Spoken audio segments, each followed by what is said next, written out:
Welcome to the Holistic Wealth and Health Podcast. Your co-hosts, Jason Smith and Brian Bibbo, will inspire and teach you how to prosper in your mind, body, and spirit, not just your financial life. Joining forces with field experts, Jason and Brian are here to help you focus on what matters most in your life, living well. Hello, everyone. Your host here, Brian Bibbo, with the J.L. Smith Holistic Wealth and Health Podcast. I'm excited for today's topic. Movement is medicine, a provider's perspective on sustainable health.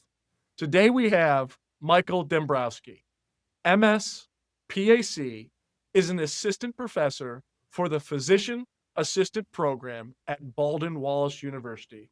He is the director of the Clinical Medicine and Physician Assistant Professional courses and has more than 35 years of experience as a clinician, educator, and healthcare leader. He has practiced with the Cleveland Clinic Enterprise since 2001, holding senior clinical and administrative roles while specializing in orthopedic surgery, complex musculoskeletal care, and innovative programming development.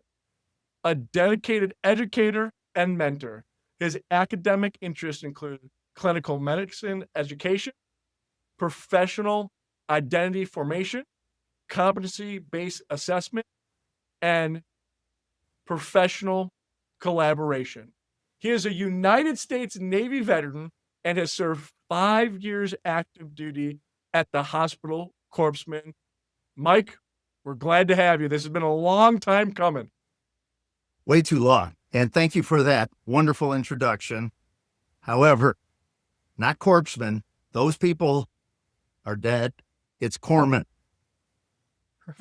Well, glad for that clarification. And you are for sure corpsman because you're live doing the podcast today, and we expect a lot of liveliness from you. But again, it's a pleasure. And where to kick it off with your normal Michael Dembrowski humor? That's spot on for you. Well, thanks, Brian. I appreciate it. I know that our schedules have conflicted a bit, but I don't think that this could have come at a better time, quite honestly. We're at the beginning of a year, and to speak about motion is medicine, movement is medicine. Everybody's making New Year's resolutions nowadays. They want to get healthy. The problem with New Year's resolutions, about 88% of them fail within the month of January. So I'm looking forward to this conversation so that we can let people know how this could be a lifelong commitment, not just for 20-some days in January. Yeah, look at you hitting us with the statistics too, right out the gate. I'm expecting more from you. But You'll get it. You spent so many decades in clinical practice and medical education. And it's amazing to see you as an educator now at the university and passing on that to the next generations. But when you use that phrase that we keep saying is movement is medicine, what does that mean in the context of everyday life, health, and even I think the most important one is that longevity, like movement it can relate so much to longevity. You're right. Decades. Motion, movement, I think is a term that people understand and can accept a little better than exercise, right? You tell someone they have to exercise, they don't want to hear it. But if we just talk about motion and how that's going to help with longevity, and why does it help with longevity? When Carlene and I came and met you probably about 17 years ago to help us with our wealth, and I know that's what J.L. Smith is about, holistic health and wealth. But with our wealth, you told us we have to have these steps. We need to meet these criteria. And it's basically a marathon. And we hear that all the time in life. It's a marathon. It's not a sprint. We knew what we were supposed to do. We didn't know the how or the why. And you taught us that. And now we're at almost that finish line so that we can enjoy that wealth that you've helped provide for us, quite honestly. So it's important for a provider to explain to a patient, why is movement so important? Movement of our joints, our muscles, that's what helps keeps the other organs healthy. And movement, I think, is a little less, what's the word I'm looking for? People are intimidated when they're supposed to exercise. When someone's told they have to exercise, they think of the cost of a gym. They think of the muscle head next to them lifting all the heavy weights. Well, I can't go to the gym. I can't do that. Well, heck, if you're just moving your arms, that keeps your joints moving. The more that we do that, the better off we are. Last month, one of my favorite actors ever, Dick Van Dyke, turned 100 years old. At the age of 89, he wrote a book called Keep Moving. I watched a program on Dick that showed his career, and one of the actors that lives in Malibu said this was when Dick was in his mid-80s. 6 o'clock in the morning at the gym, Dick Van Dyke was dancing from one machine to the next. And he talks about that. Baby boomers are living longer. We want to enjoy those years. If you keep moving, that's where longevity comes in, and you'll enjoy those, quote, golden years. It's amazing. I think there's one thing that stuck out to me from exactly what you said there is the movement of the joints helps all of your other organs. Like I don't think I've ever heard that before. Like you subconsciously know these things, right? But you saying it out loud made me think about that. And can you speak to specifically that? Like, hey, if I'm moving my joints, how does it, I'm sure it helps my muscles, it helps other stuff. Share with me more in depth of what you mean is like, hey, it helps the other organs. Sure. So one thing that we know when we do joint replacements, which was my specialty in orthopedics, one of the indicators of an outcome is what is a person's motion of that knee joint prior to surgery. That's going to help us let the patient know, look, if you have motion, a normal knee range of motion is approximately 0 to 150, 160 degrees. But if somebody only has 10 to maybe 60 degrees because they haven't been moving that joint over the years, our joints stiffen up. So if they're not moving their joints, that means they're not walking. That means that their muscle tissue is starting to, I don't want to say decay, but it's not as strong. It's not going to stay as strong. Just by walking, just by moving our joints, keeps that blood flow. It helps with the vascular system. If people are moving, it also helps keep their weight down. By keeping our weight down, it keeps our blood pressure down. It'll help decrease diagnosis of hypertension. Hypertension leads to heart disease.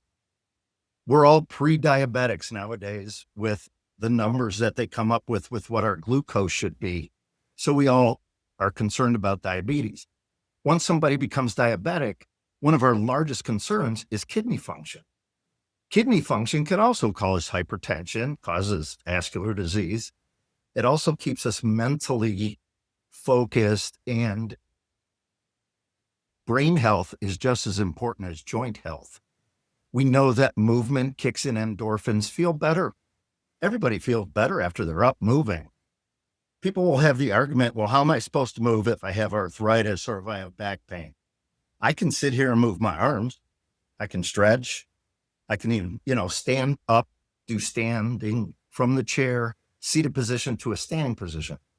All of those things help with balance, which help with muscle strength, which help keep our joints healthy. I love it. And I got a perfect example. And I just ran across this recently. Actually, two great examples is my 11-year-old daughter. She's more of your artsy type of person, not out there running track or playing volleyball. She's tried all those things, but so what I mean is her exercise and her movement hasn't been as much as it was. So one of the things we had talked about in the last 6 to 12 months is just implementing more just movement exercise in her life. And right before I said, "Hey, you know what, Athena, you need to go on the treadmill and go on there for 30 minutes." You got a little bit of an attitude, right? I don't want to do that. Oh, we need to do it. After that treadmill, after that 30 minutes of just, and I'm not talking about intense exercise, I'm talking about movement, right? Right, She walking. did that. Yeah, walking. Yep. How happy she was after those endorphins got released in her brain and just the attitude change. And I see it in myself. I had the flu over the holidays and I really didn't work out or not much movement. And not much Yep. movement in about a week and a half time frame.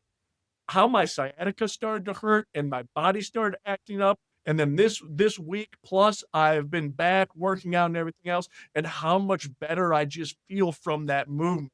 So I get it, especially your brain. It's like night and day of before a workout or before movement and then after it, how the clarity pops into your brain.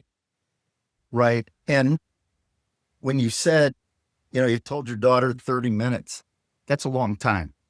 And that's a long time for an 11-year-old to focus on anything, let alone walking on a treadmill. So I hope you had a TV or something in front of her to keep her mind other than, oh, dad's making me do this, right? But that's the whole thing, Brian. It doesn't have to be 30 minutes. We say that there's a magic number of 150 minutes per week. A neighbor of ours went on a Super Bowl cruise just last year, getting ready to go again for this Super Bowl. He had a heart attack when he came home, significantly overweight, went to the hospital, thankfully got there in time, had a couple stents. He's doing great. But he said to me, look, they keep telling me I have to exercise. What exercise? What am I supposed to do? Now, they did put him on a cardiac rehab program, which is important, and you need to follow your provider's recommendations. That's another important point. But I told this gentleman, I said, 150 minutes of movement a week. That means get up. If you can only walk 3 houses down and back, great. Do that. If that takes 5 minutes, that's 5 minutes toward the 150 minutes a week. I've never had a patient.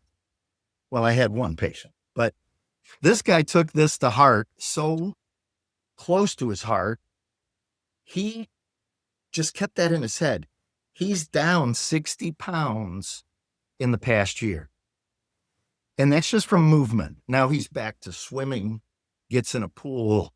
And there's so many different ways that you could find to do that 150 minutes. One of the examples, I went to pick up a prescription the other day. Nowadays, convenience is what everybody wants. So I could have done the drive-through to pick up my hypertensive medication, but what did I do? I parked as far away as I could, walked into the building, and I got 10 more minutes of movement that day. Those are the things that you could do. The other thing we do, I think all of us don't like watching commercials, right? So we DVR everything so we can fast forward through the commercial. Let the commercials play, get up, walk around your dining room, walk around your island, walk up and down your steps if you can. If you can't do those things, march in place for those 2 minutes, move your arms back and forth. There's all types of movement we can do that doesn't cost us a dime.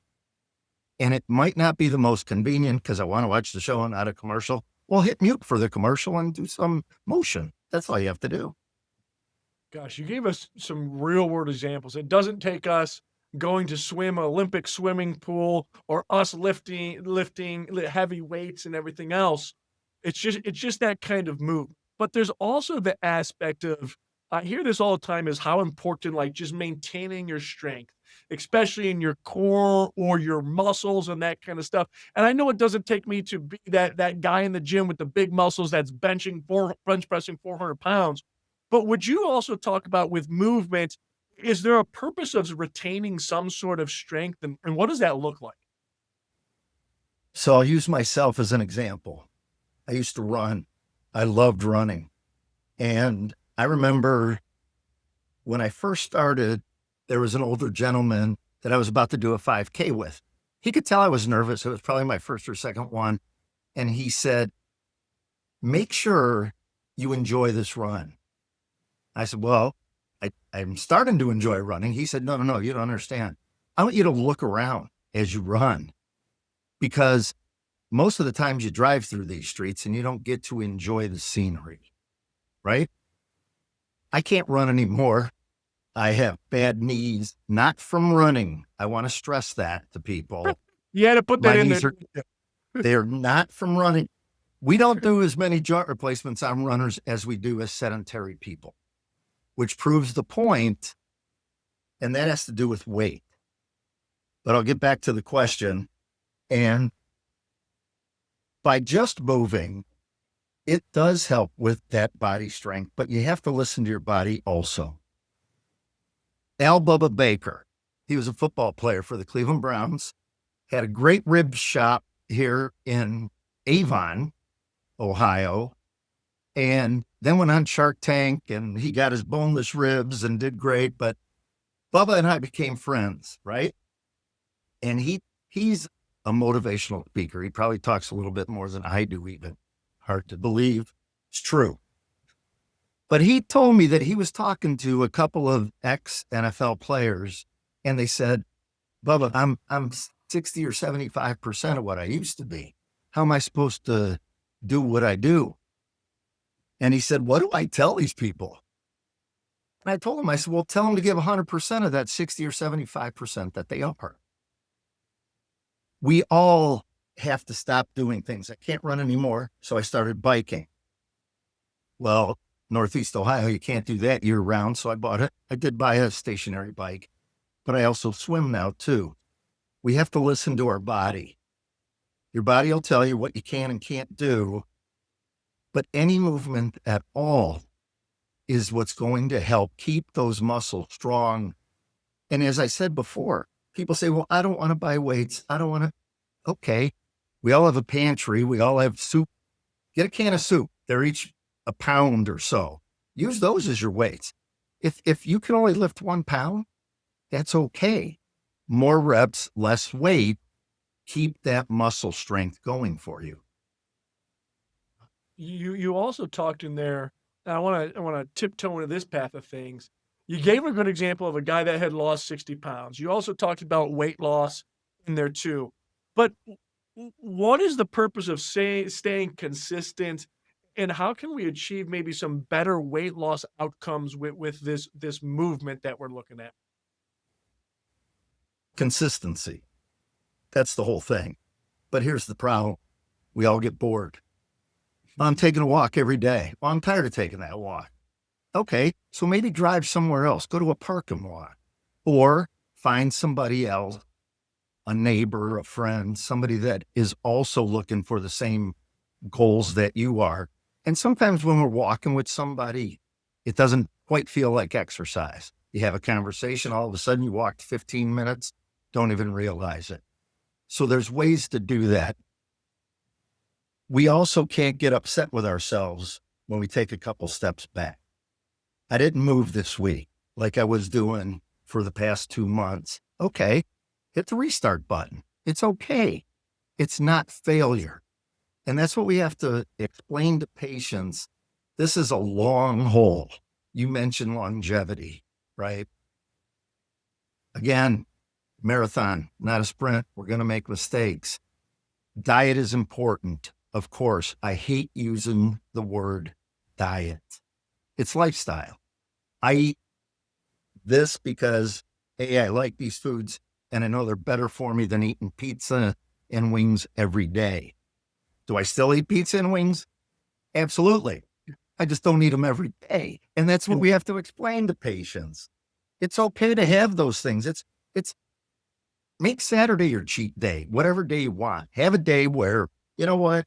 I'm taking a vacation from that movement that Mike told me to do, and I'm eating a pizza. Go ahead, enjoy yourself. Take a vacation from it, knowing that you're going to get back to it.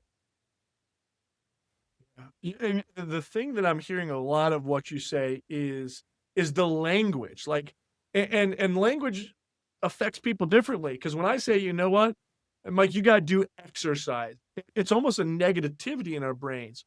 But when we talk Yeah. about movement, it's a lot smoother thing to settle in our brains.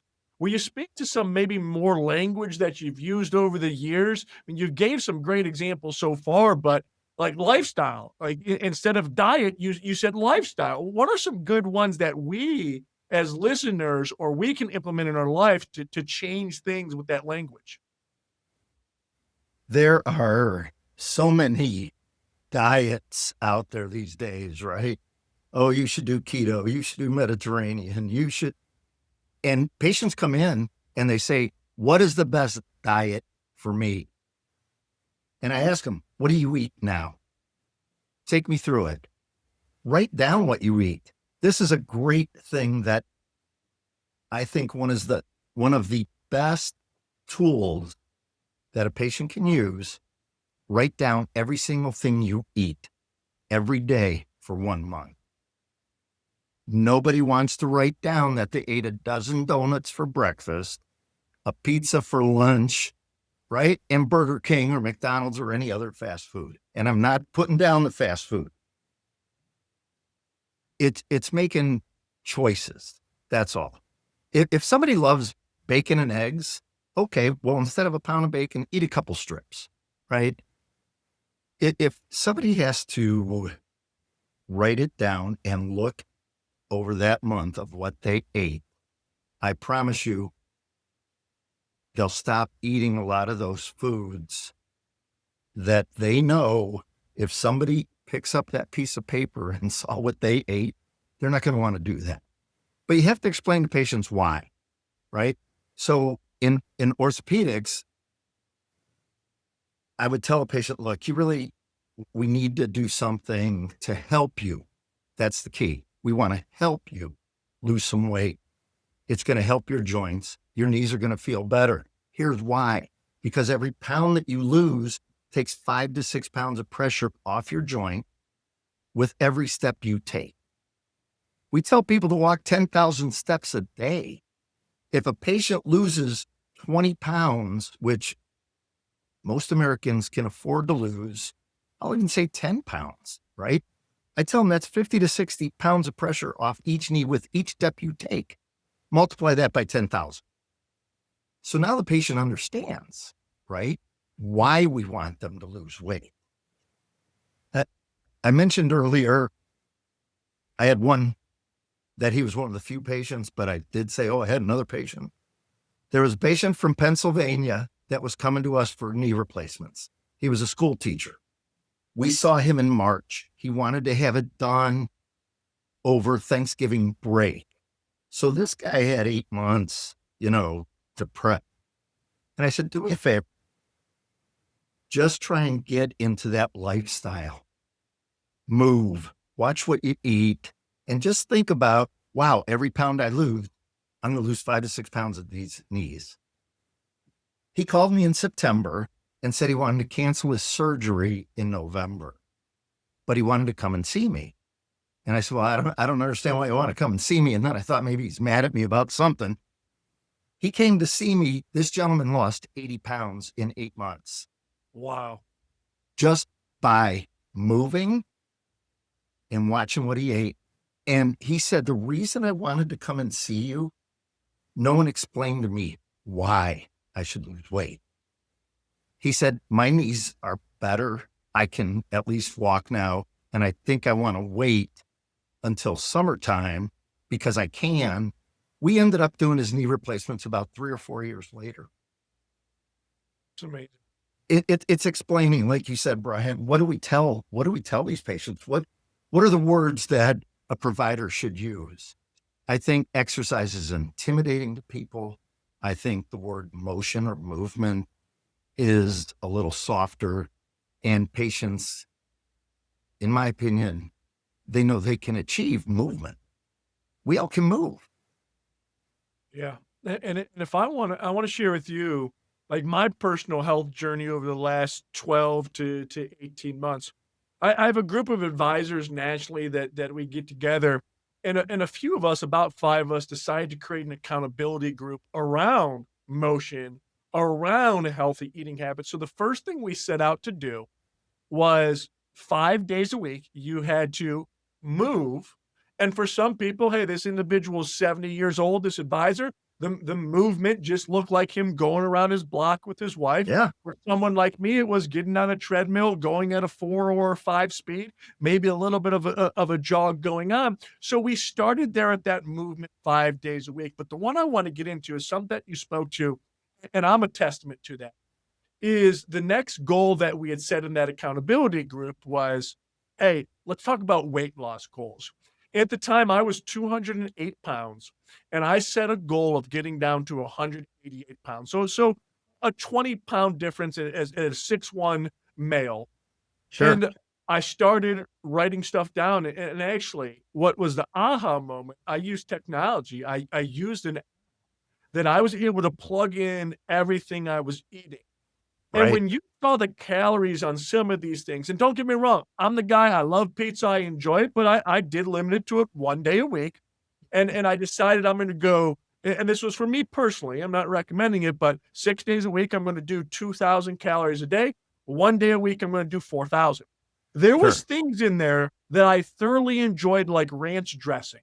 And when you look at Okay. a thing like ranch dressing and you take a tablespoon of it and you go, that's 240 calories. To your point, when you write it down and you go, oh my gosh, these are my normal habits. And you Not go, worth it. Not worth it. yes, the juice ain't worth the squeeze, the exchange. I haven't eaten ranch dressing since I started that because I go, that little bit of ranch dressing is 240 calories. And my body has to work out for what, 30, 40 minutes to just Oh, work off the damn ranch dressing, right? right. It, Right.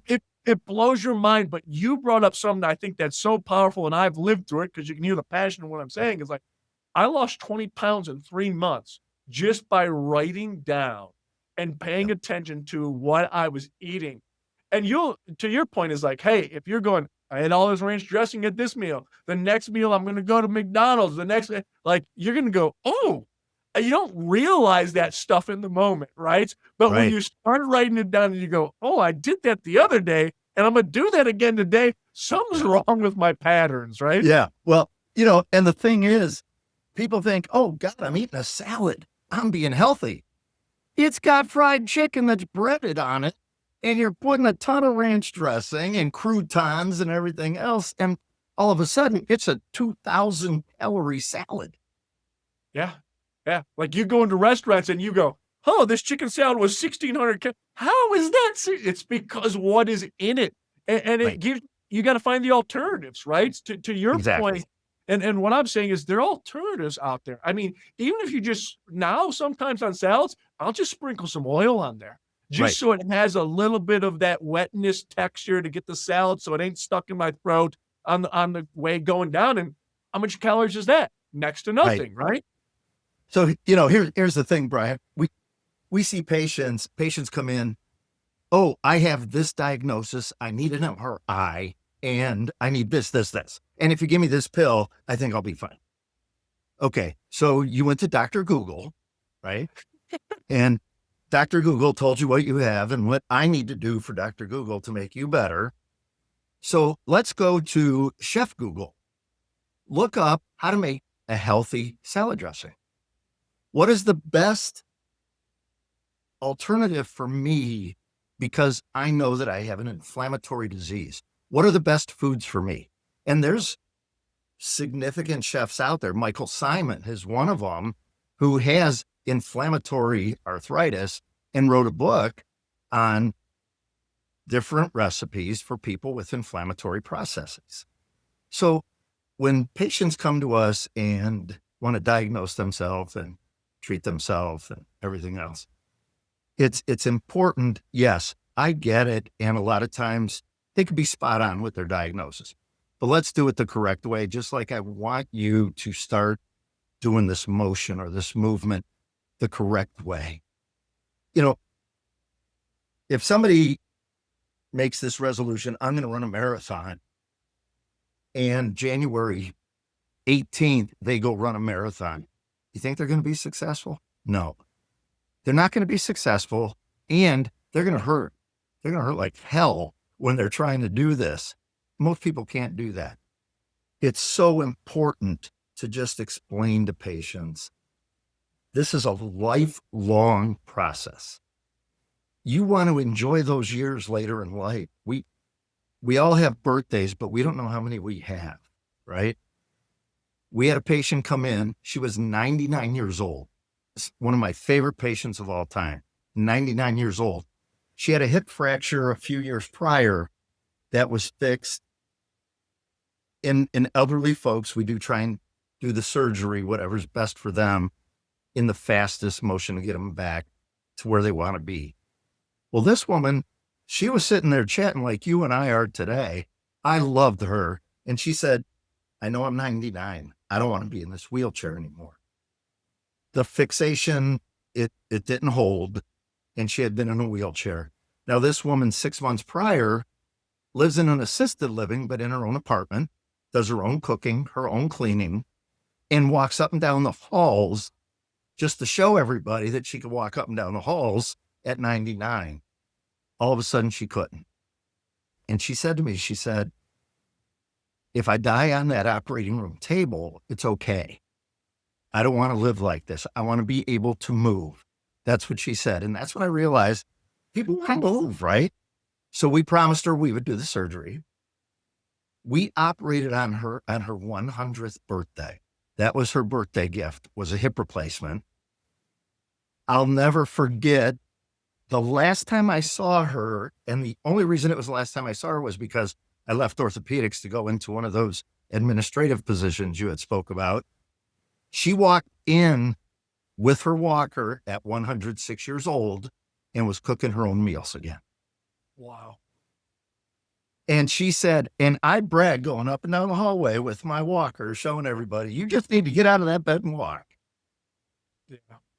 So you talked about that Dr. Google out there, that online advice, and we know, like, also online, there's those fitness influencers. There's boy. Yeah, and there's those medical influencers that try to tell you. Where do you see, Dr. Google or something like that even kind of being a fit? Obviously, the influencers are more. I look at them, if I don't pay attention to them, but it's probably entertainment value.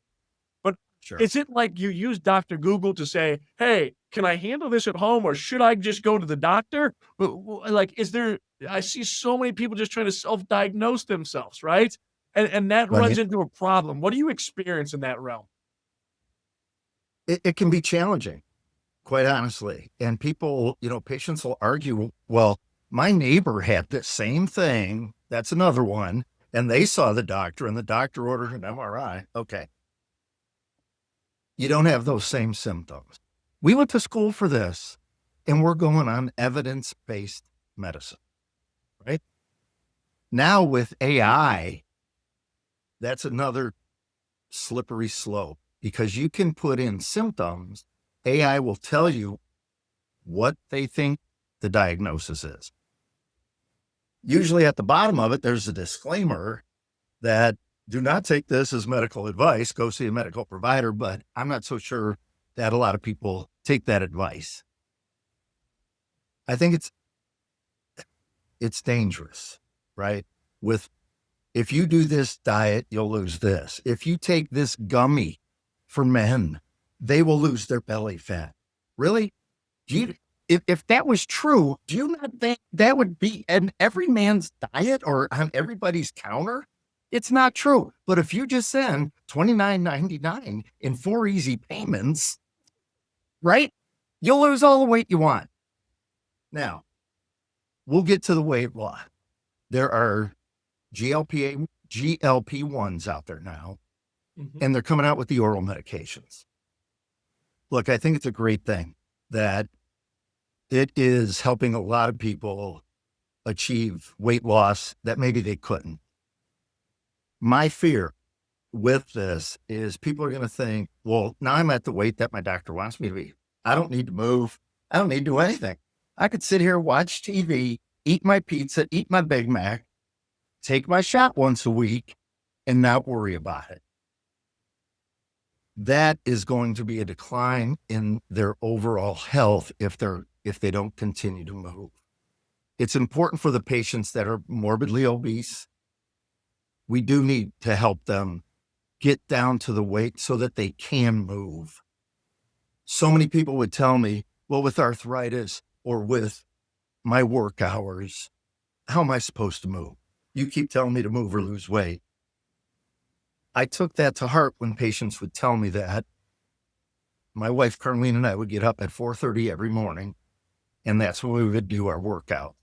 Either walk, ride our bikes, run, whatever we did. And patients would say to me, well, how many hours do you work?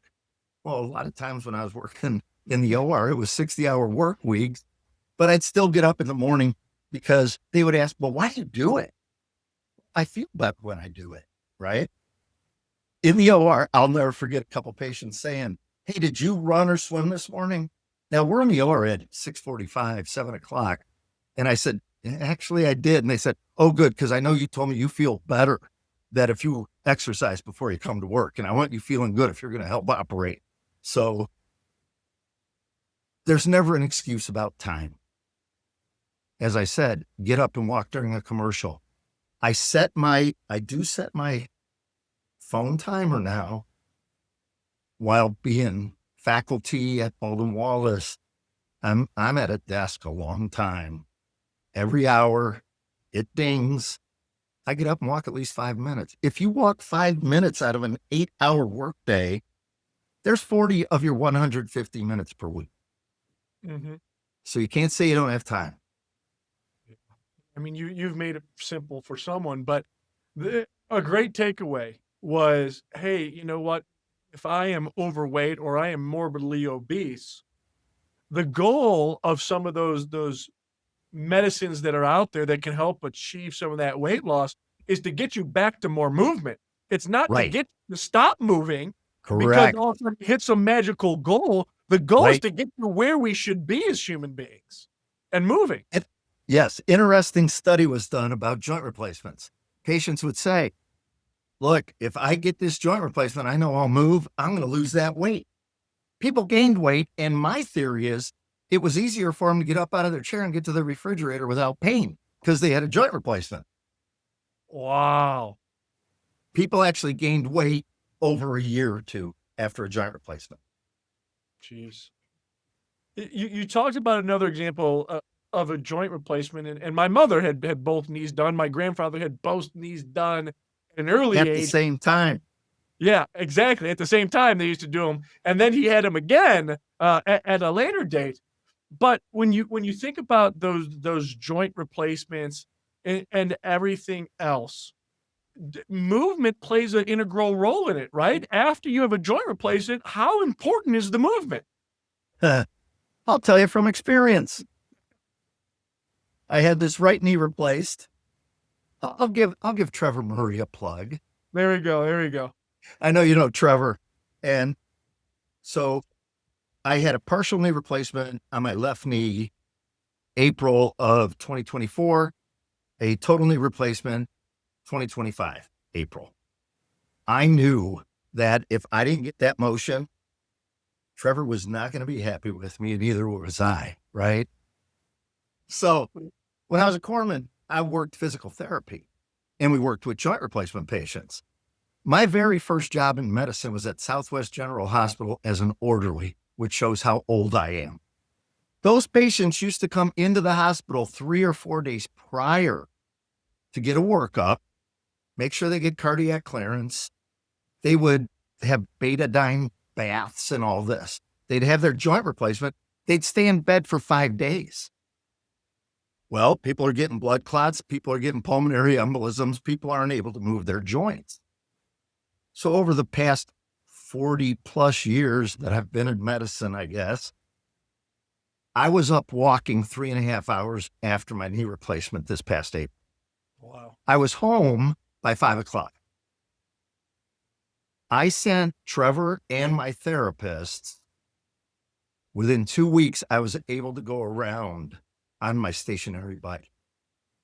Movement is so important after the surgery, but I cannot stress how important it is prior to the surgery.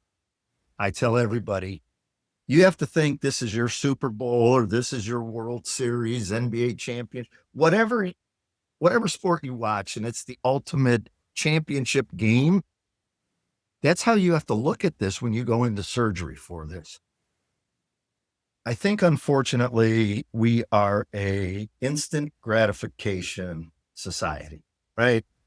If I text you and you don't text me back in 10 minutes, oh my God, Brian's mad at me. What's going on? Right? People want a quick fix. It's not always like that. Hip replacements are a little bit easier to recover from because you don't have to work hard to get your motion, but after a knee replacement, you do. But I always tell patients, the faster you get your motion, the less pain you'll have. That really motivates people because I'm not going to lie, no matter what the surgeons tell you, oh, you're going to love it. It's going to be great. You're not going to have pain. Yeah, you are. You're going to have pain after that surgery right away. But now I park, I told you earlier, I park across the parking lot instead of going through a drive-through. I used to not go into a store if I couldn't find a close parking spot because my knee hurt so much. But I still went to the pool and still tried to maintain the best motion that I could prior to the surgery. That's why it's so important for all of us to keep our motion of all our joints, not just our knees or hips. Yeah, I'm sure there's a study out there, and you've probably seen in your career of the people who took it seriously, like their Super Bowl, like their Stanley Cup, Yeah, and moved a bunch before, got prepared, and then moved after, probably get a lot more range of motion back and absolutely. also physical activity back. 1000%. And those are the people that come in and say, I'm so glad. And look, I'll be honest, we spoon feed patients. We truly do. There are pre-op classes with the physical therapist. You meet the physical therapist. You get pre-op exercises. Some patients take it serious, some not so much. And we could tell who does and who doesn't. And the key to that, again, is those patients, I think, that don't do it, they figure, I'm getting a joint replacement. I'll just move afterward and I'll be fine. It's true. I've always said the surgical team has the easy part doing the joint replacement. Patient has the hard part with the recovery. No doubt about it. We've been talking about this whole concept of movement is medicine. So if there's people that struggle to stay consistent, what other advice or what should they be doing, the stuff that you haven't spoke of yet, that they can go, hey, here's how I stay consistent. I heard the 150 minutes a week, which when you look at a week time frame, that's not a whole lot, right? Not at It's all. not at all. But what else would you say? If motivation fades, I don't want to get out of bed. I don't want to move for a week straight, but how can I stay consistent? Ask them what's important to them. Do you have grandchildren? You want to play with your grandchildren? Do you want to see your daughter graduate? Do you want to see your daughter walk? Do you want to walk your daughter down the aisle? Right? Who's going to take care of your spouse if you're not able to? Find out what's important to them. And once you find the importance, that's what we talk about. And how can we help you achieve that goal? Let's set small goals. Okay, you don't want to do 150 minutes a week. I get it. Let's do 15. I'll go for 15. You do 5 minutes a day and tell me how you feel. And if that 5 minutes helps, let's turn it into 6. Then let's turn it into 10. Let's just try and build on it. And again, if you stumble, it's okay. It's okay to stumble. We all do. We all don't reach the goals that we want. However, sometimes you need a support system that'll help you achieve those goals. Like J.L. Smith, help us achieve our wealth goals, right? I mean, and the thing is, But I know that sounds silly, but in all honesty, you can't do it by yourself. It's okay to ask for help. no doubt about it. And I think the excuses, hey, the weather, I can't go outside. Look at you got a stationary bike. You told Yep. other people that usually walk around their block and it's a rainy day or it's a snowy day wherever they live. You know what? Walk around your dang couch. Walk Right. around your living room table during a Yeah. commercial for 2 or 3 minutes. You watch a Yeah. 30-minute show 5 minutes of it's commercials at least, right? Right. So, Brian, you've met my mom. Yes. My mom will be 88 years old in May. She goes to polka dances, bus trips, but I'll ask her if it's a rainy day, what'd you do today? What do you mean? What'd you do to move today? She goes, I went to Walmart, walked up every aisle twice. She knows how important it is. I was concerned, and this is always a concern, as our parents age, my mom, and this is a motivation for her. I know it is. Independence, right? Yeah. So I told her, I said, when my dad passed, I was concerned that my mom was going to hibernate and withdraw. A, we didn't let her do that. B, we kept her active. But she realized if I don't move and if I can't do this, she still lives in the house my parents lived in, still drives. And the thing is, she knows that if she doesn't do that stuff, she's going to have to come live with me, and that's going to be a real problem for her. Ain't that the truth? I mean, gosh, I would carpet up with you. Yeah. Yeah. And you know, Carlene was in a serious car accident at the end of May. And it's been a road for us. I just got her in the pool yesterday for the first time in 6 months. And she's been doing great. She's walking the neighborhood when she can. She's doing things.